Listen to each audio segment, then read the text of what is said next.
OTN టీవీకి స్వాగతం. ఏలూరు జిల్లా జంగారెడ్డిగూడెంలో నిందితులపై పలు పోలీస్ స్టేషన్లో పాత కేసులు కలవు.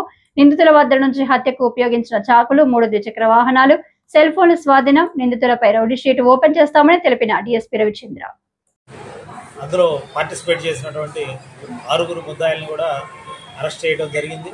వాళ్ళని ఈరోజు కోర్టుకి ప్రొడ్యూస్ చేయడం జరుగుతుంది. వీళ్ళకి గతంలో వరంగల్ ప్రాంతంలో చేసినప్పుడు దొంగతనాల్లో వచ్చినటువంటి సొత్తు పంచుకునే దగ్గర వచ్చిన మనస్పర్ధల కారణంగా ఈ హత్య అనేది జరిగింది.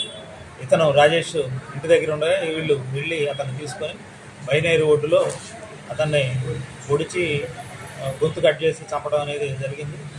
ఎవరైనా సరే ఇట్లా ఈ విధమైనటువంటి కార్యకలాపాలకు పాడితే వాళ్ళ మీద కఠినమైన శిక్షలు ఉంటాయి. వాళ్ళ మీద నిఘా కూడా కఠినంగా ఉంటుంది. ఇప్పుడు ఈ నేరంలో పాల్గొన్న ప్రతి ఒక్కరి మీద కూడా రౌడీ షీట్లు ఓపెన్ చేయడం జరుగుతుంది. వాళ్ళపై తగిన చర్యలు తీసుకోవడం జరుగుతుంది. అవసరమైన వారికి పీడీ యాక్ట్ కూడా పెట్టి వాళ్ళు మళ్ళీ జంగారెడ్డిగూడెంలో అడుగు పెట్టకుండా చేయడానికి కూడా మా వంతు ప్రయత్నం మేము చేస్తాం. Thank you sir. వీళ్ళ మీద ఉన్నాయండి, అందరి మీద కూడా పాత కేసులు. ఒక షేక్ కాసిం మీద ఉన్నాయి, దాదాపు 10 కేసుల వరకు ఉన్నాయి. నాగుల్ బేరా ఇతని మీద తక్కువ ఉన్నాయి కేసులు, 4 కేసులే ఉన్నాయి. ఈ పవన్ కుమార్, రామచంద్ర పవన్ కుమార్ కైలాబ్ అని ఉన్నాడు, అతని మీద ఒక 10 కేసుల పైన ఉన్నాయి. మంగరాజు ఇతని మీద ఒక 6 కేసులు ఉన్నాయి. చోటు మీద కూడా దొంగతనం కేసులు ఉన్నాయండి. ఈ సాయి ఇతని మీద కూడా 5-6 కేసులు. అందరూ కూడా పాత నేరస్తులు. వీళ్ళందరూ కలిసి ఈ నేరాలకు పడుతున్నారు. ఇలాంటి వాళ్ళందరూ కూడా కఠినంగా అణిచివేయడం అనేది జరుగుతుంది.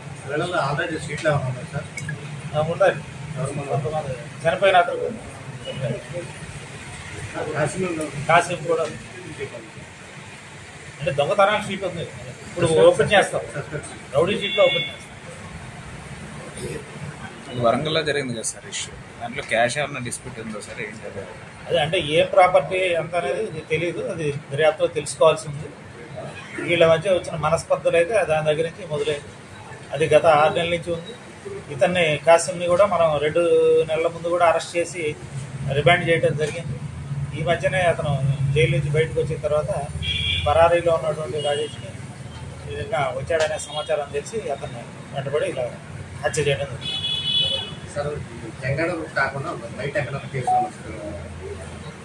బయట ఉన్నాయండి, మీకు ఇస్తాను.